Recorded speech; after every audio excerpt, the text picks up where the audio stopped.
بەڵێ بینەرانی عزیز سڵاوتان لێبێ من یادگار فایقم ئەم شەو من لە شاری سلێمانی میوانەکەشم لە شاری دووهۆکەوە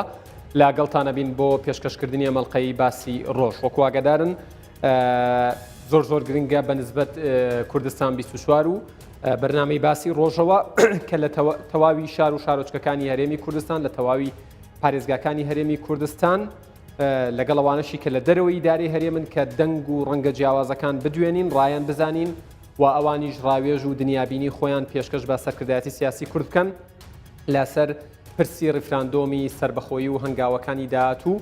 و هەروەها ڕێکەوتنی لایەنەکان و دروستکردنی دەستە جەمعیەک دروستکردنی هاوڕایی و تەبایی و هاودەنگی و هەڵوێستیەک لەسەر ئەم پرسە کەوترێ پرسێکی حەزبینیە بەڵکو پرسێکی تەواو نیشتیمانیە لە پێناو مەبەستێکی تەواو پیرۆزدایە. من ئەم شەو لە دوهۆکەوە میوانەکەم بەڕێز کاک دیندار نەجمان دۆسکی سیاستمەدار و چاودێری سیاسیم لەگەڵ ئەبێت سوپاسیانەکەین کاک دیندار ئەم کاتت باش سڵاوت لێبێت. مەبەستمە یەکەم پرسیارەوە بپرسم لە ئێستادا پەیوەندی نێوان لایەنەکان و ئەو پێشکەوتنانەی لەسەر گۆڕەپانی سیاسی هەرێمی کوردستانە بیندرێن تا چەندە دڵخۆشکەرن.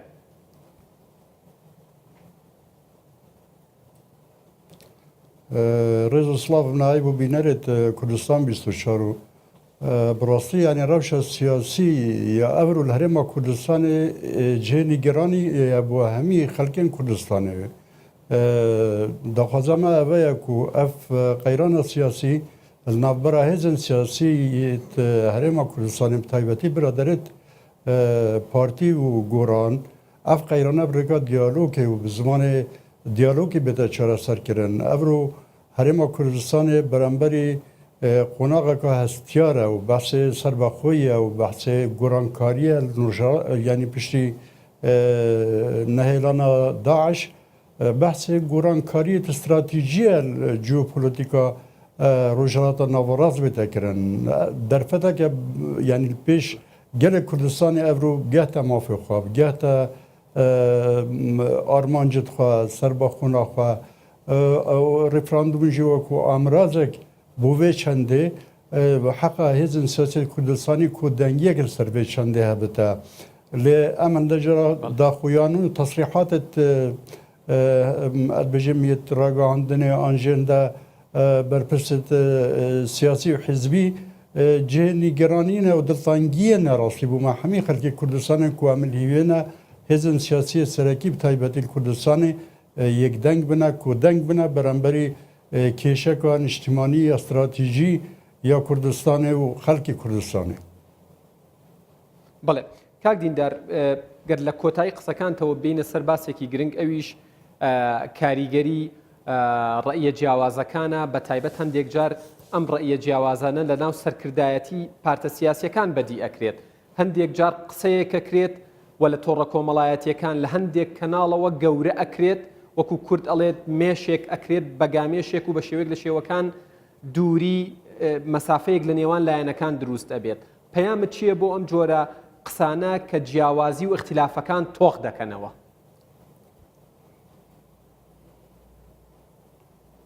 آزادیا بیرو رال وڵاتێکی دیموکراسی یعنی یاڕاستی پیرۆزە لێ ئەگەر ئەف ئازادیە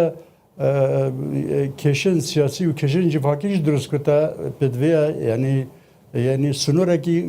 زاتیش بووە بتە سنوورێکی یاساییش بووە بتە ئەڤرۆ ئەمیر بەرامبەری کێشێکە استراتیژیە کوردستانی ناکۆکی نابێنە هێزن سیاسیت کوردستانی خەڵکی کوردستانی چاوەڕێی vê dîdara biraderê partiyel gel biraderê goran belku çaresera van qeyrana yani destpêk bit bû çareserkirina qeyranê siyasî qeyranê darayî Herêma Kurdistanê û karakirina perlemanî û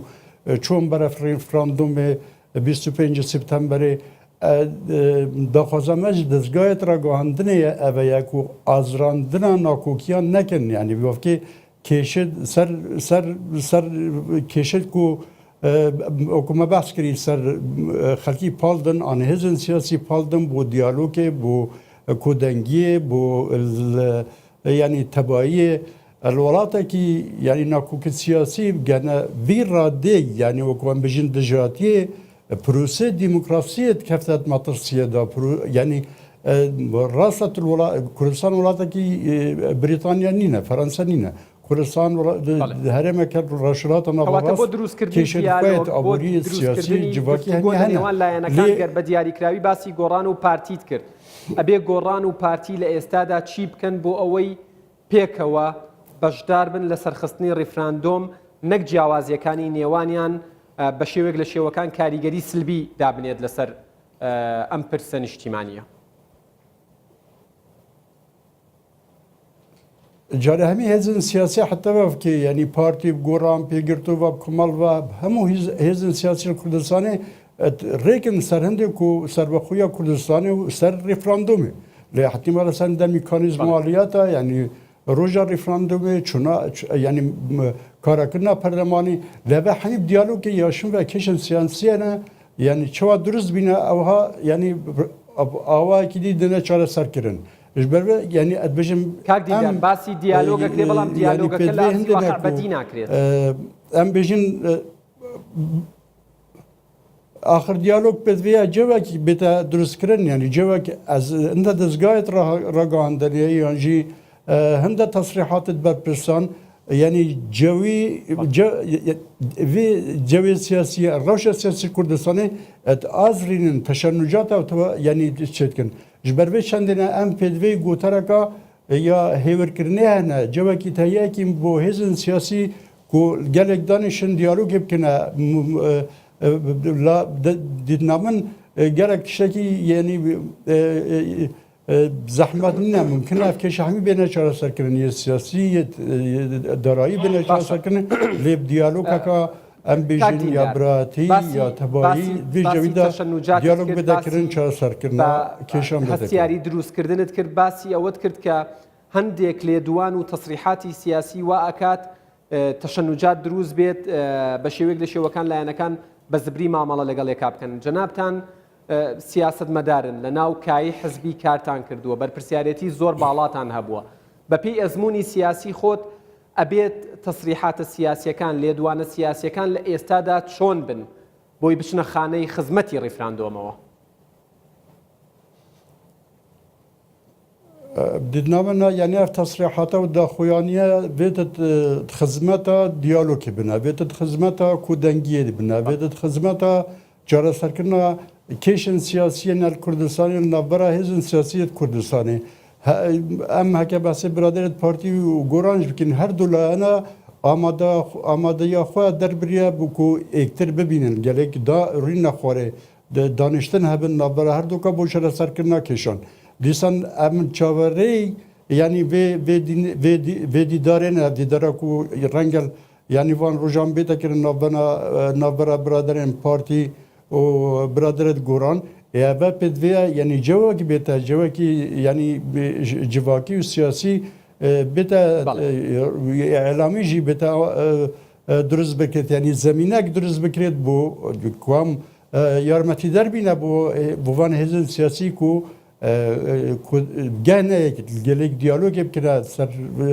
کشن کردستان دانستانه میکنه بو چرا سرکرنا یعنی وان کشا آزراندنا ویژوی یعنی ویژه کو تشنج و تواترات روشاندێکی سر هند دزگاه رگاندنه خدمت آوی کشن گشتی یەکگرتووی ئیسلامی کوردستان مامۆستا سەلاحەدین محەممەد بەعادینی کرد و لە یەکێک لە لێدوانەکانە من گوێم لێ بوو ئەندامێکی سەرکردایەتی پارتی وتی ئێمە بە فەرمی داوای دانیشتن و کۆبوونەوەمان کردووە لە بزوتنەوەی گۆڕان و بە تەواوەتی و بە هەموو هێزێکی خۆمانەوە تەنانەت ئەندامانی وەفدەکەشمان دیاری کردووە چاوەڕێی وەڵامی گۆڕانین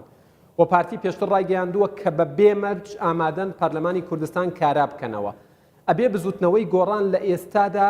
چ وەڵامێکی بۆ پارتی هەبێت و چۆن وەڵامی ئەم داوایی پارتی و داوای دانیشتن و داوای کارەکردنەوەی پەرلەمان بداتەوە. الدیو زانیارت یعنی زانیارت من برادرت گوران یل چاوره دانشتنه که جواکان اجتماعی گوران بو ولام دانایوی برادرت پارتی یعنی بله گوران تصریحات سرکرداتی گوران هر اوک و آمادن الگل برادر پارتی یعنی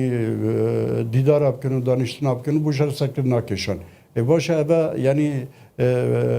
بجم دست پیک اگه باشه که هر دو طرف حاضر نگرک دانشن کارکرنا پارلمانی دیسان یعنی هر ناف بجوانیا هزن سیاسی اگر برادریت کتیبنا یعنی گرتو بتا دیسان یعنی یعنی کارکرنا پارلمانی به مرجو به شرط و یعنی هنگاوه که بو چارسرکرنا کش دیجی یعنی پارلمانی پراسی تمن پارلمانی بدی تانرما کوچافتره که سیاسی سه مانگا سه ماهت ماین بو هل بجارتنا پارلمان نشد گرک یعنی یا صادر به خطو افیاسا پید و سیاقیه پید و دو قرائت بنا دو خواندن بنا لی یعنی هر ولات یعنی پید وی ام همین پید وی کو اف پارلمانه سنبل دموکراسی الهرما کردستان ود بتا کارا کرن باشا کاکی در تنها لیستاد تنها کارا کردنو آسایی کردنوی پارلمان گرنگه چاکردنی معیشت و گزارانی هاوڵاتیانە بێت یعنی لە ئەولەویەتی کارەکانە بێت جاری هم بوچی که بین بیرزبندی دینین یعنی همچین رگاهندنا ریفراندوم نیبکین و رگاهندنا سربخوی بکین و بار هم بیشین آزادی و دموکراسیت کردستان باشتر بکنه بس قیرانه دارایی بکنه قیرانه دارایی یعنی وی کشه باشتر لیبکنه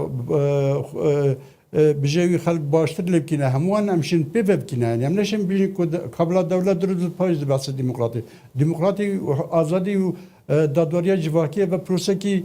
تراکمیه رنگ یعنی بریاره که و یاسایی که نهایت چاره سر کردن و ازمون و تجربه که ولات درباز بته یعنی همین وان کشان همشین ریفراندومی جبکین سربخوی جبراب گاینن بحث آزادی بکین بحث دموکراسی کردن کردستان بکین بحث یاسا سرکاتی هرمی جبکینه بحث یعنی بحث دادواری جواکی جبکینه همین یا پیک و بده کردن یعنی درستی نمی وقت بجین بلا بین اولاتا که دموکراتی و بریتانیا لبین پاشان بجین هم دستر بخوی دولت بگین یا جی بجین دولت بگینیم و وقت بحث دموکراتی نکن بحث آزادی نکن بحث دادواری جواکی نکن بحث قیرانه دارایی نکن نخیرم شون همین بکین هزن سیاسی کردستانی چارچوبه ام بجین جانا سیاسی دا ام پروسه سیاسی کردستانی پارلمانی حکومت شین چرا سر بان کشان و بحث بان کشان همیا پیگ بکنه لی ام بجین حکم رزبندی بکنه بکشه همین اجتماعی نه لی حکم رزبندیه که مثلا اولیاتا بودنین سربخوی یعنی هجمارا رقم ایک یعنی اوه دیجی کشن دیجی بگمان و بحث بته کنن اما همیاد به طولاتا که دموکراسی باش کاک دیندار بین سرباسی باسکردنی ریفراندوم و پرچەکردار و ڕەتفعلی عێراق و ئێران و تورکیا ئێوە پەرچەکرداری ئەم سێ وڵاتە چۆن دەبینن سەبارەت بە ریفراندۆم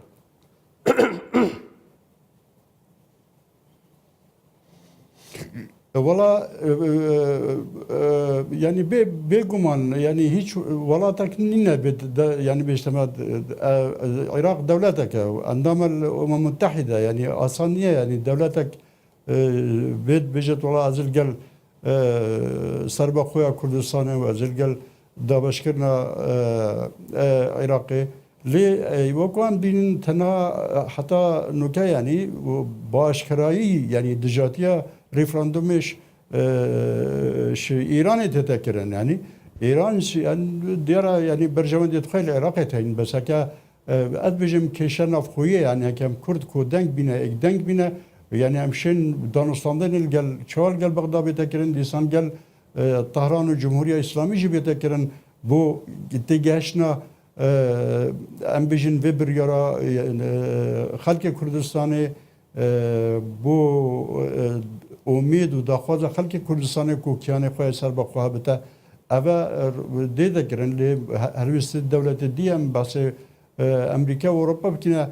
پشتوان باسی هلویستی پیشوی بچینه سر هلویستی امریکا و وڵاتانی تر باسی هلویستی عراق بکەین یعنی هەرێمی کوردستان خۆی یەکلا کردووەتەوە و ئامادەکاری کردووە و تەواوی ئامادەکاری لۆجستیەکانیشی بە شێوەیەک لە شێوەکان تەواو کردووە بۆ ڕێفراندۆم هەست ئەکەن حکوومەتی عێراق نەرمە لە وەڵامەکانی ئەو توندنیە لە وەڵامەکانی سەبارەت بە ڕیفراندۆم کە خەڵک تەسەووریە کرد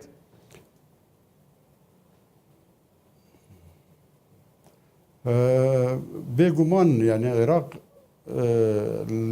لەگەڵ هەندێ نابتە يعني ئەڤرو عێراق ئەڤرو دەولەتەکە سەرکەفتنی نە دەولەتەکە فاشلە يعني ئەفێزن سیاسی لە ئەڤرو عێراق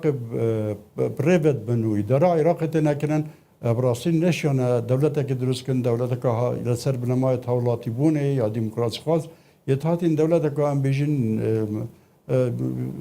لانێکی سیاسی نه سیاسیجی لانێکی طایفی مذهبی هاتی ئەوڕۆ هەمین مەفاصلی دەولەتی کەتینە دەستەوێدا دوو لانێ دی شریکەتوان بژین کورد و عەرەبی سونە یەت پراوەزیکردین دەولەت عێراقی فاشل بیەوە ئەس دیتنا من کورد یعنی مەجبور نینن کورد بێوەکێ دەولەتەکە هەشتێ ساڵە کوردا خەبات کردیا کورگەر نەبنە ئەوڕۆ کورد بچن بێ دەولەتێ يعني جرى دي أبا كنا وبخاف مشكلات درس كنا كرد أبرو بدوية أف أزمات هين وقلت العراقي ورجلاتنا برص استغلال كن بو أرمانجا خايا نجتماني كو سربخار راجعين بربيش عند العراق نخير العراق برا أدبجم عراقي حاضرة بودان وصندني يعني العراق بخزان كارو كردستان نمچە دەولەتێکات مادام عێراق مادام بەقسەی ئێوە بێ وەکو سیاسەتمەدارێک و چاودێرێکی سیاسی حکوومەتی عێراق ئامادەیە بۆ دانوستاندن ئەو شاندە باڵایەی هەرێمی کوردستان کە بڕیارە سەردانی عێراق بکەن سەبارەت بە پرسی ڕیفراندۆم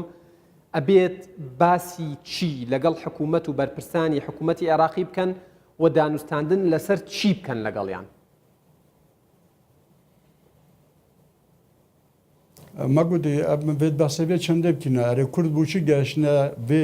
vê ئەنجامێ و کورد بەرەف راپرسیە بچنە چونکو بێ گومان عێراق نەشە وەکوم گوتی دەولەتێکی پشتی 2023 و ڕۆخاندنا ڕژێمە باس نەشە ینی نەکارینە و دەولەتەکە دی یا دیموکراسی سەربنەمای هەوڵاتی بوونێ و شەرەکە حەقیقی و ئەم بژین هەفسەنگیەک ینی تەوازنێ تونزان پرۆسی سیاسی لە عێراقی عێراقانی سەرسێ بنەمای سەرەکیات بیا ئاواکەن یەک شەرەکەتە حەقیقیە یا دوێژی تەوازن بیە یا دیژی تەوافق بیە لێ فەرسێ بنەما تێک چوون کنترۆلکردنا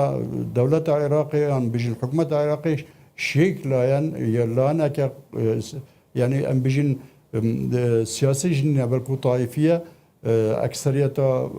ئەکسەریەتن لە عێراقی بەردەوام یعنی ئەبە يك طائفة 2003 حتى في حكم العراقي كتا يك حزب مثلا بيجي حزب الدعوة أو حكم العراقي كتا كردن خلق سننا خلق ديال كردستان العراقي هست براوز كرنت كتا شريكة كي حقيقية يعني روج بروج أم بيجي بواقع بيجي هيج جارة كي جي أم بواقع بيجي عبادي حتى مالا يعني غرب جريهان السياسة عبادي كتا باش هيج وقتها كده هيج دما كده كرد بيجوان ضعيف بيجوان البغداد ضعيف نبيه باشا كواتا وفد بالاكي حكومتي ريم ابي لسرتي گفتگو بکال لەگەڵ بەرپرسانی حکومەتی عێراق لەسەر بنەمای کو عێراق دیباجا دستوری کو جزء دستوری بله دیباجا دستوری عێراقی دیباجا دستوری عێراقی جزء دستوری عێراقی یا سربه چند گیری کو حکومت اف یک بونا یعنی اتحاد اختیاری یا دولت عراقی السر اساسی پیگیری به دستوری بتکرن اب دستوره پیگیری پی نهاتیه کرن ما گوتی اصلا دولت ام بجین اتحادی فدرالی دموکراتی العراقی نهاتیه دا مزراندنه حتی یاسا ام بجین چندین یاسایی شوان یاسا درست بونا هرما نهاتیه پسند کرن الپرلمان عراقی اجبروی چندی عراق پیگیری به دستوری نبی عراقی وەکو یعنی جناب سەرۆکی باسکریا یعنی عێراقی ئەمفالکردنا ماکری پشەکیدی بۆجا و بۆژێ خەڵکی کوردستانی و قوتە کوردستانی بریە ئیبرسی کریە بە چەندین ساڵە خەڵکی کوردستانی ئەفقەیرانەدارایی تا ئەنجامێ برینە قوت و موچ و بۆجا خەڵکی کوردستانی بیە ئەvە بخە یعنی وێت گەنیت کورد نەشێن جارێکادیژی پشتڕاز بنە و سیستەما هاتی يعني الرجيم السياسي أفر الكردستان جالك عقلية وان عقلية أم بيجين حزب بعث وحكومة العراقي برينو كا جدا نينا يعني فرق نينا جبري چند أمنا بشتراسين باش روجا خوا ومستقبل ملات خوا الا چارچوبه که دا کو امن جماعی یعنی تو کیانه که سیاسی بی دولت بی دوی یعنی ام بجین سیستم سیاسی دولتی ام بجین تو بیا پاراستون و حمایت کردن آن فدرالیت براسی ما حمایت نکن افروجی گف و تهدید سرمه هین پرکا حشد شعبی و هر پرکا چکی جلسری وان کشا بیده کردن معنا کرد هر دم یل برانبری گف و تهدیدا جارسکنا به چند جدی داده کردن که کرد افرو به در فتح بقوز نه. اما بالنسبة عراق و ایران و بالنسبة ترکیه و چی؟ آیا ترکیه با تێڕوانینی ئێوە و بە شیکردنەوە و بە چاودێریکردنی ئێوە بۆ دۆخەکە ئایا تورکیا ڕوبەڕوو یاخود بەرنگاریان ئەبێت بە یەکێک لە لەمپەرەکانی بەردەم ڕێفراندۆمی سەربەخۆی و دەوڵەتی کوردستان؟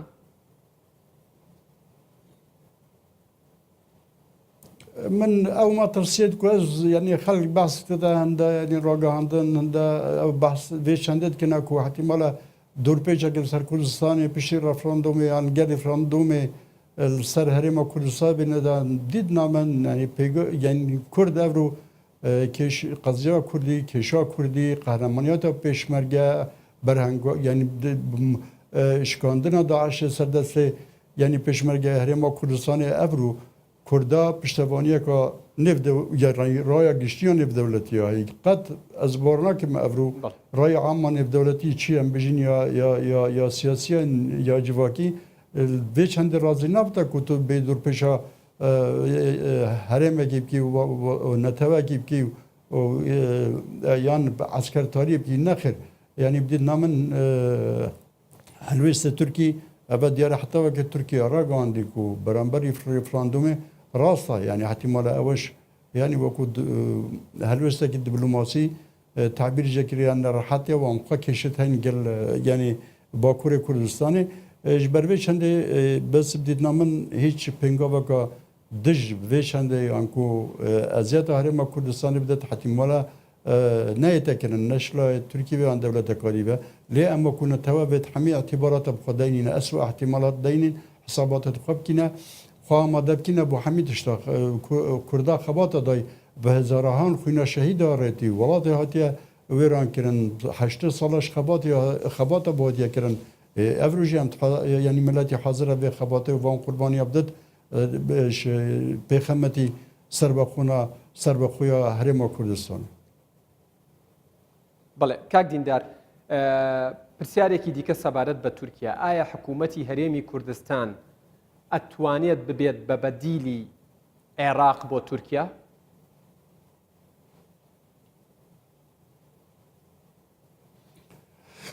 يعني كهير وكل برا خدي رنجا يعني هر كرد بخابخا يعني استراتيجية تركي دا افرو جزء كن بو باراسونا امنا نتوي تركيا يعني تزاين تركيا افرو محورك درزبي محورك ام بيجن الشيعيه محورك السنيه وتركي سر سنورتوي لا كي ايران دولتك اقليميه بيزا سركيشا في محور ام بيجن الشيعيه عراق كافرو كتيا دست الشيعه سوريا كتيا دست مثلا علويه داكو اوجي طائفه كالسر يعني تشارچوبي ام بيجن به هلال الشيعي ده هي ويدا كو ام خطيان بيجن كو خطي كردستان كردستان روجلات بتا حتى كردستان باشور حتى كردستان روجابا تركيا كجير بنا كرد يعني ام بيجن خطا كي فاصل بين في محور ايران محور هلال الشيعيه تشناب بوداني بل يعني هلالك يعني هفرقك ابو تركيا جفك السر امن نتويا تركي كو دولتك السنيه اجبر چند ترك بو بدينا من تركيا كجي شاتك هاك ديندار برجوندي تركيا لو دايا كلنيوان سنه وكرد هالجيريت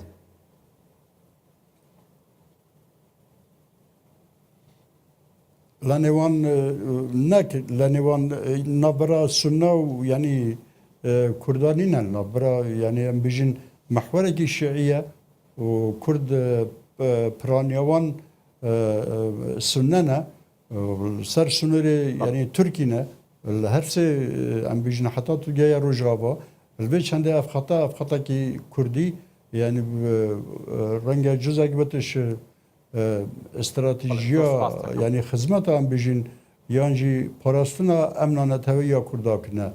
دوێ چەندێشدا مدوێتە بژم هەرێما کوردستانی پەیوەندیت وان گەل تورکی ئاسێکی ینی گەلێکی باشە هەرێما کوردستانی چەندجارە ئەvە دیار کردیە و هەرێما کوردستانی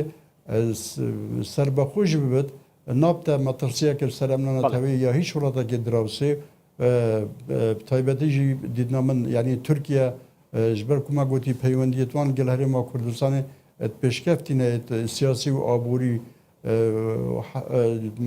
renge yanî em bijîn dirniyayek hebe di Levturkan ku herêma Kurdistanê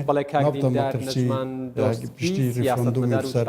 emnaneteweyî belkî ku cizek bidişe emnaneteviya manteqê û istiqrara manteqê. Spas. سپاس بۆ ئێوەش. بەڵێ بینەرانی عەزیز باسی ڕۆژ پێشکەش کرا ڕێزیادگار فایە خوستافەکەم لە سلێمانی لە هەولێر لە دهۆک قبول بکەن تا بەرنامەیەکی دیکە بەخوای گەورەتان ئەسپێرم خواتان لەگەڵ.